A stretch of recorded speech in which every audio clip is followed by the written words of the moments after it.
I will also film it.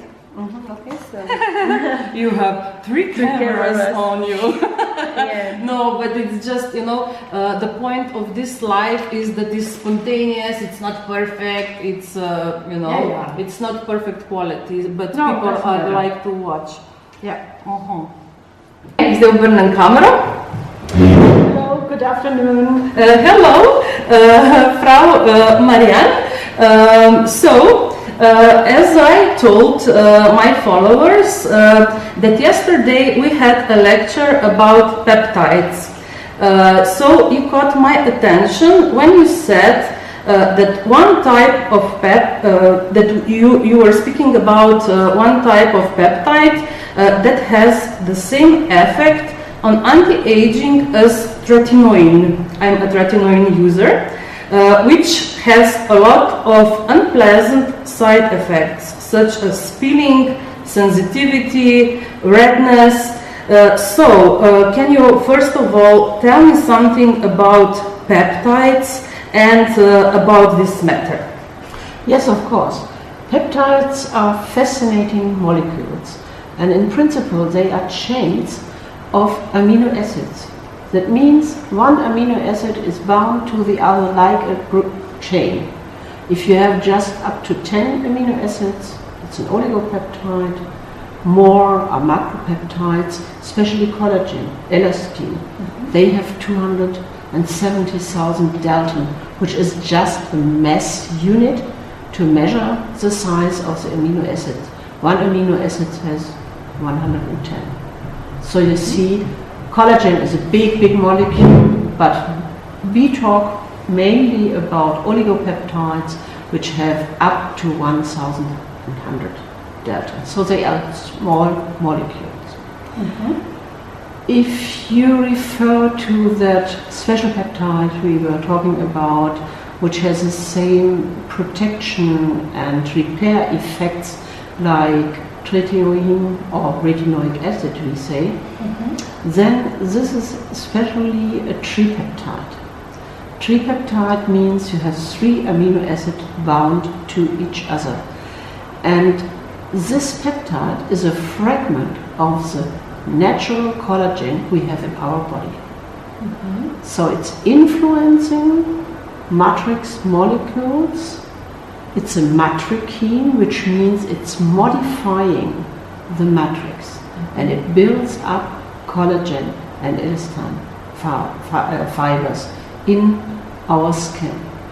And it has an anti-wrinkle effect of about 50% decreasing, and you only use 4 ppm.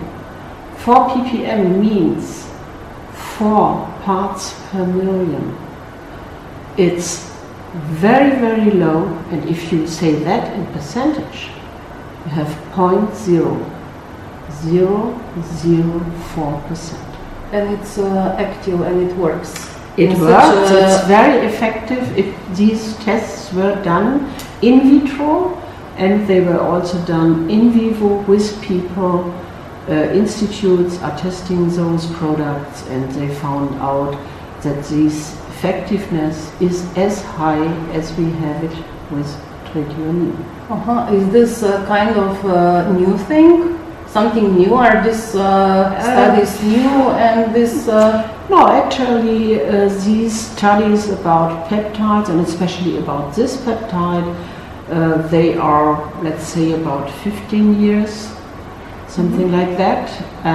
But peptides are still, they are my cosmetic superstars. Okay, so can you please write down which peptide do we have to look in a skincare that we say, okay, this has a really good anti-aging effect? So we say it's a pyrethroyl.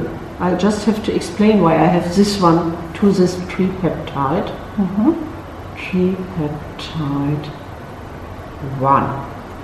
This is a tripeptide, 3 amino acids. Amino acids cannot really good penetrate into the skin.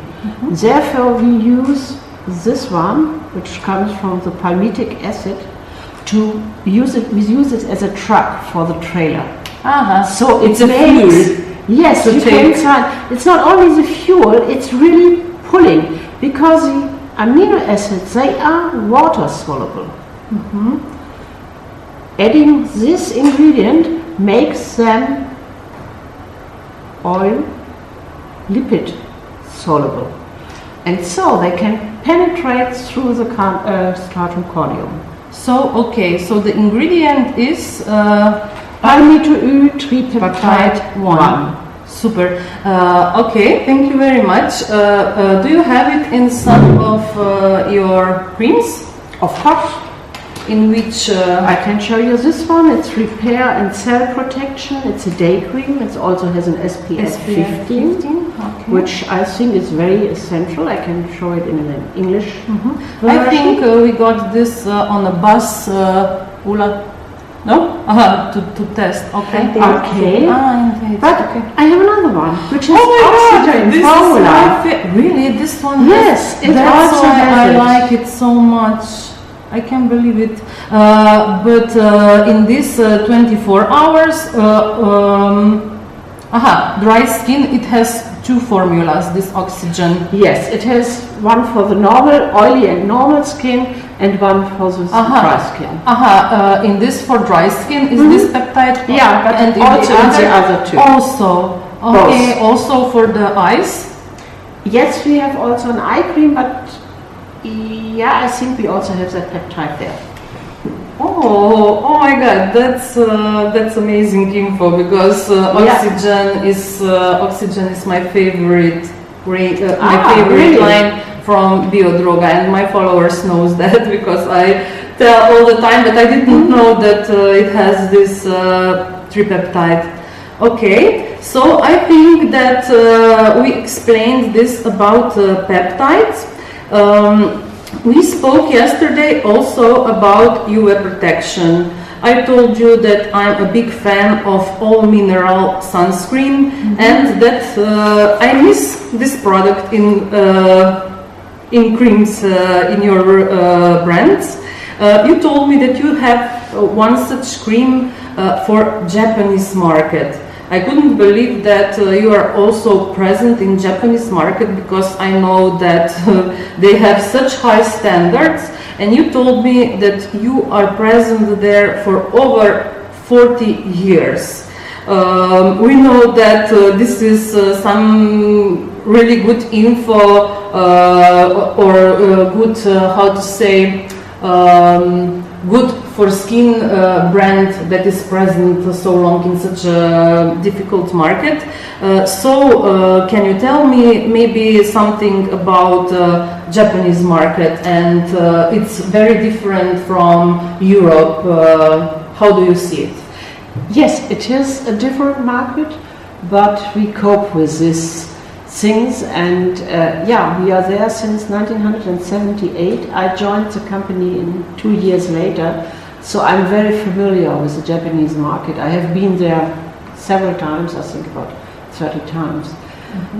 Japanese are quality driven, and that's really something we too. So we say quality is our profession. So that's first of all, we bring the quality these Japanese people want to have. Then we have a wonderful environment here.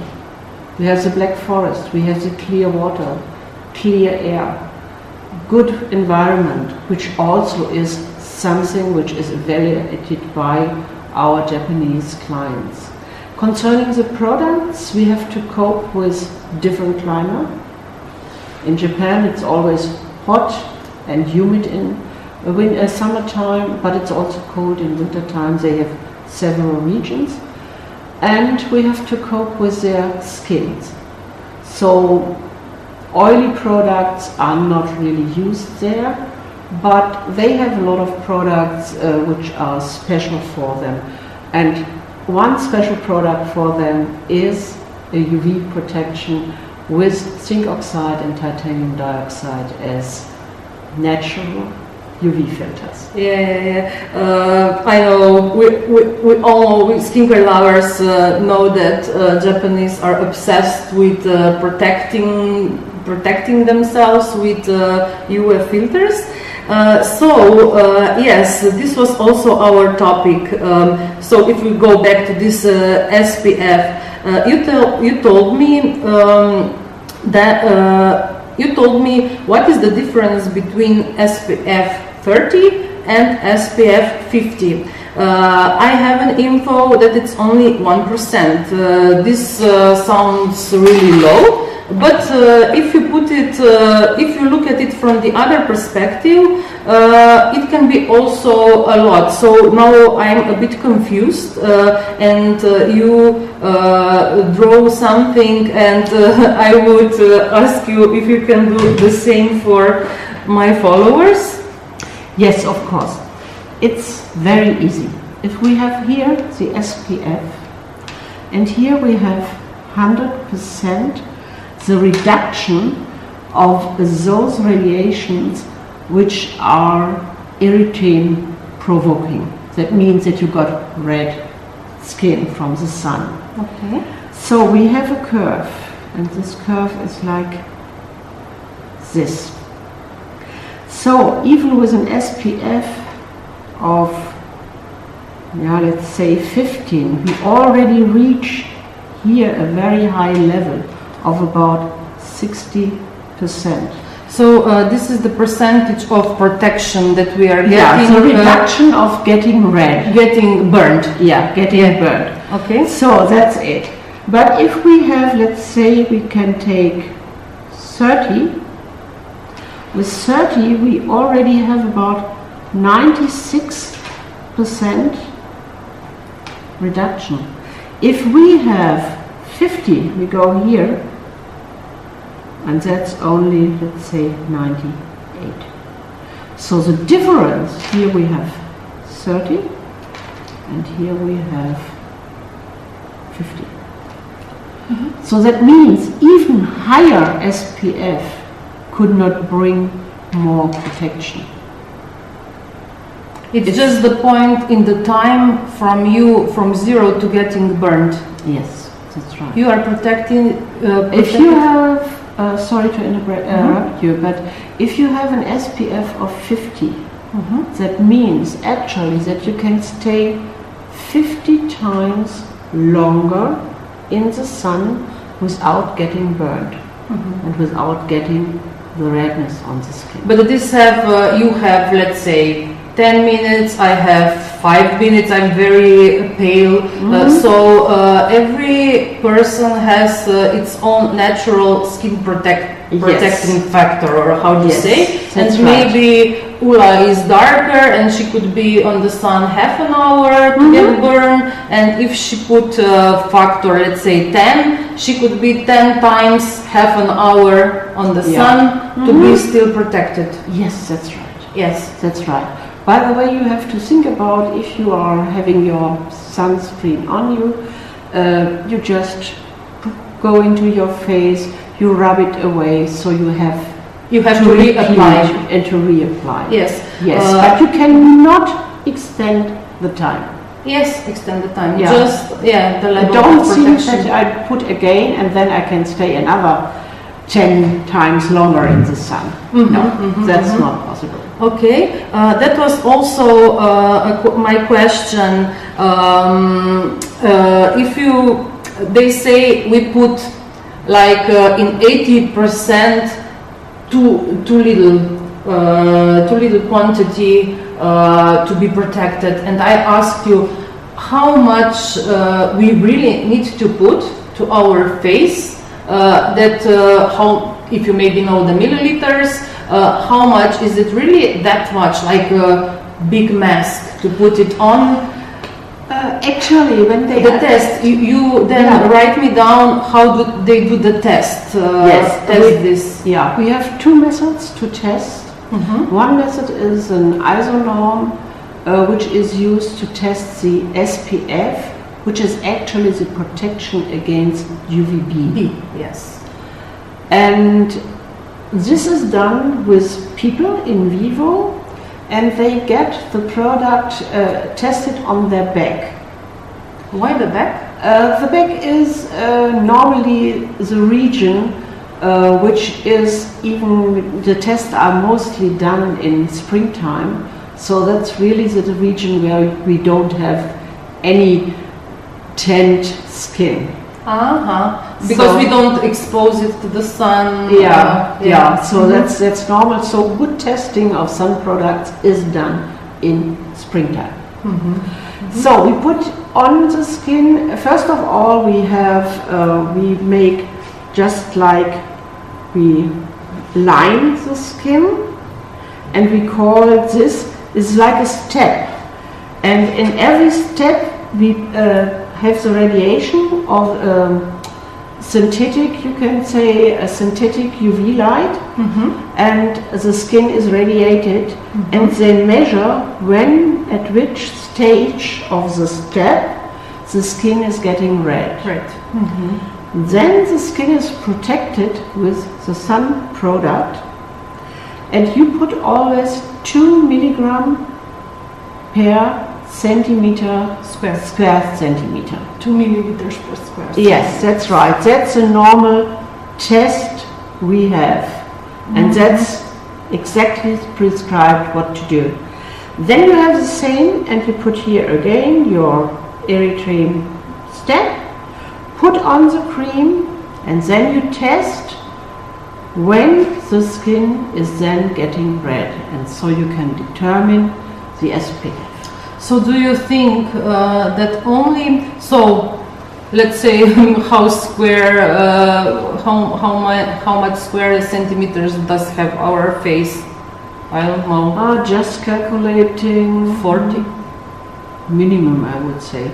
40, 50? Yeah, 50 I would say. Yeah, we have about, let's say, this is about 10 centimeter, we have 15, we have more. We have more, exactly, we have more. We have a lot. We have about 200, I But would this, say. so that would mean...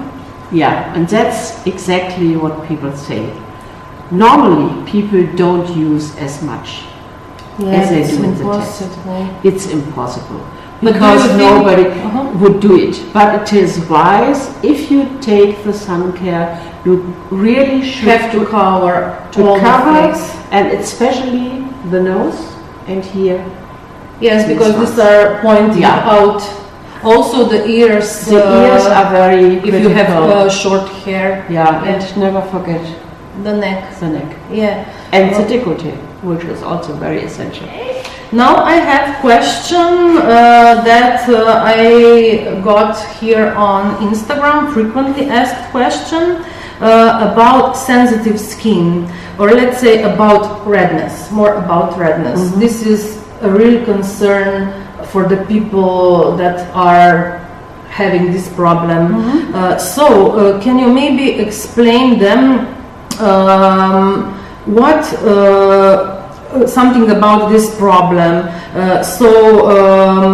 What's the point of having, what causes this, and how can we affect against this problem just with a cream? Okay. Normally people getting red in their face, their capillaries, their blood capillaries, they are very weak. And so you can see the blood which is in the skin. So what we can do with creams is that we have ingredients which work against this redness by strengthening the capillaries.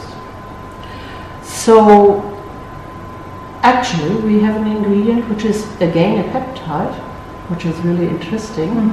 It's a tetrapeptide, and this ingredient is able really to fight against this weakening of the capillaries. It's strengthening the capillaries, and so you don't see the redness so much on your skin.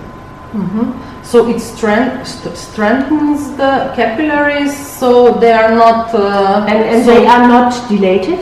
Yeah. And if they are not dilated, you know, if you have a dilated capillary, you see a lot of space between, you see a lot of blood. If the capillary is strengthened, it's only small, so you cannot see the redness. So that's the easy way. So can you again write it down? Which, if you know, which peptide? It's acetyl. Okay. So they have to look for this ingredient is effective in this problem. Peptide.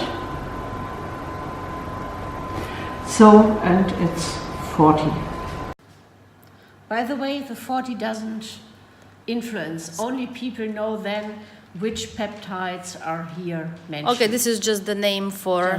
Okay, so acetyl tetrapeptide 40. This is the ingredient to look for if you have problem with redness and capillaries. Yeah. So do you have it also in some product from your range? Yes, we have. We have one anti-redness calming cream. Or you can even have, some people don't like creams, they like to have serums. So I also turn it to the English side, I think it's much better. So it's a rosa calming serum. Okay, and these two products They are have fighting that against. tetrapeptide. Yes, and what they also have in the product, we have other ingredients which are at stringing the skin. You know, like butene, salicine. These are well known that at stringing also, so that really the redness is not to be seen. Super. That's something special we can have. And also if you take the extracts of the red grape leaves, these are also very well known, and a lot of people use these extracts, by the way, for creams which they use on their legs. Because there they have the big capillaries. So and they work against from outside. Okay, can I ask you this, if it isn't too much, can you write down these ingredients also that are good for redness? So it's salicine, or you have butene, or you have vitis vinifera, which means grape. So you can say grape in brackets. Grape. And then you take the leaf extract of this plant. So there. But you see also, if people are used to look for the ingredients, they will find it. You see here butene, vitis vinifera, grape leaf extract, acetyl tripeptide 40. So you see, everything is written on the packaging, and people can easily look for that. And now I have the last question. What is your opinion about natural cosmetic that is so in trend? Most allergic people have a mentality that they have to use all natural, all organic. But what are the tricks? What do you have to be, how to say, aware of if you're using all natural? What do you think? What does this mean? Can be controlled? And what is your opinion? As you know, we have in our portfolio, we have not only Biodroga MD and Saucis, we also have two natural lines, Dr. Scheller and Bio Vegane. So I personally think that natural ingredients are fantastic. Nature is our biggest chemical manufacturing plant, you can say. So natural ingredients are fine. Sometimes they are not as effective as the one we can get through biotechnology. For people who are sensitive, natural cosmetics can be or could be sometimes a little tricky, because nature is also giving us a lot of ingredients on which we are reacting. Think about those people with hay fever.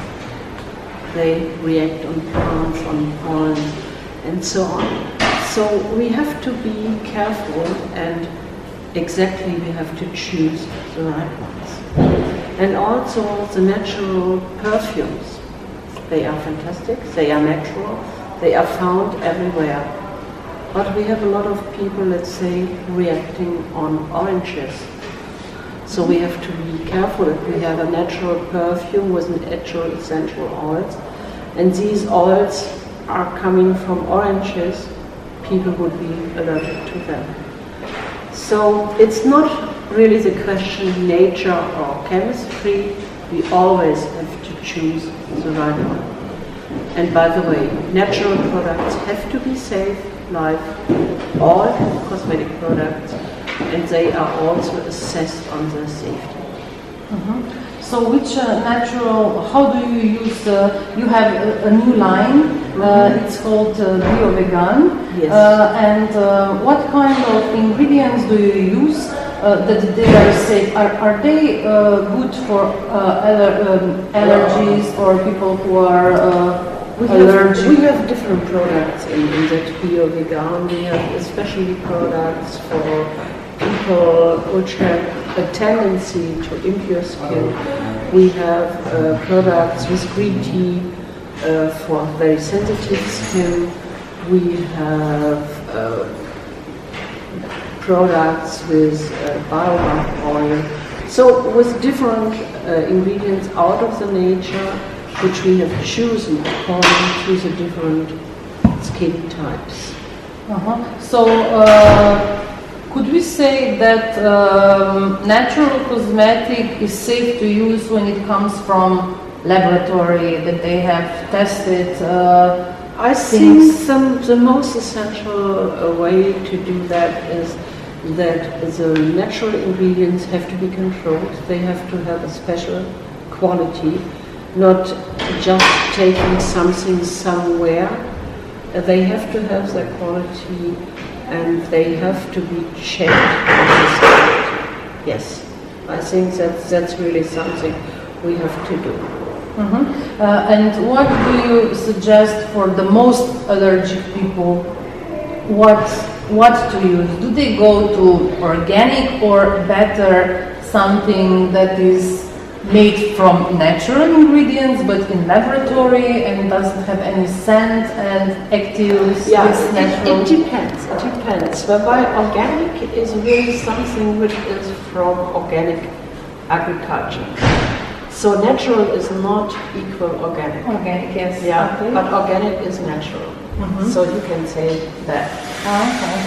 Sometimes it's good to have ingredients which are synthesized according to the nature.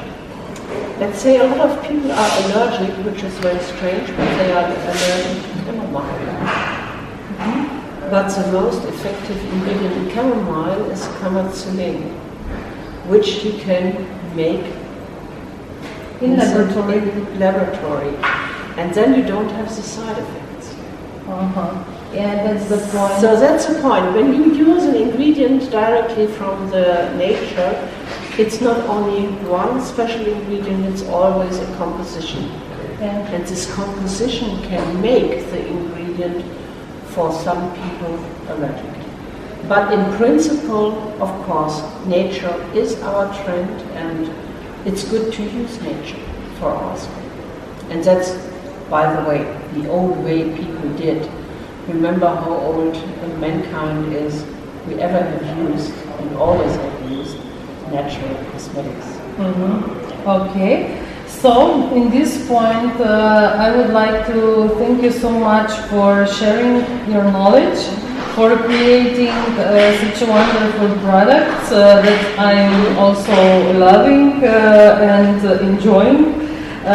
So, yeah, I hope we see again and we film some other issues, also some answers for my followers. And so, that's it. Thank you. It was a great pleasure to talk to you, to answer your questions. And I hope, of course, that your followers liked it. And yeah, hope to see you again. So bye-bye and hope to see you.